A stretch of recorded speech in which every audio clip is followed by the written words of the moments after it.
சிவடிக்கு வா. சொல்றா சபரி. என்ன கையில பார்த்தா தெரியல. ஜூஸ் கொடுத்துட்டு கிளம்பு.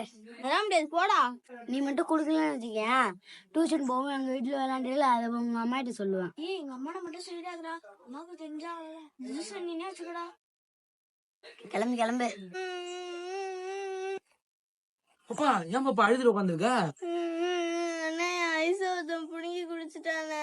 பாப்பா உன்ட்டு என்ன ஜூஸ் பாப்பா புடிங்கி குடிச்சான்? மேங்கோ ஜூஸ்ண்ணே. இப்ப மேங்கோ ஜூஸ் தானே வேணும். மேங்கோ ஜூஸ் என்ன, உனக்கு மேங்கோ வச்சு மேங்கோ பாயசமா செஞ்சு தரேன். என்ன மேங்கோ பாயசமா? பாப்பா இந்தா பாப்பா மேங்கோ பாயசம். அம்மா டேஸ்ட் பயங்கரமா இருக்கு. எப்படி செஞ்சீங்க? அதுவும் அப்போ பார்த்து சொல்லிட்டேன் இருன்னு சொல்லிட்டு ஒரு மாம்பழத்தை நல்லா அழுத்தி விட்டு ஒரு மாம்பழத்துலேருந்து தோலை மட்டும் தனியாக எடுத்து ஒரு பவுலில் பல்ப்பை போட்டு பல்ப்புக்கு மேலே ஐஸ் கட்டியை போட்டு அதில் தேவையான அளவு ஜீனி கொஞ்சமாக பாலை ஊற்றி நல்லா கலக்கி விட்டு அவ்வளோதான் பாயசம்.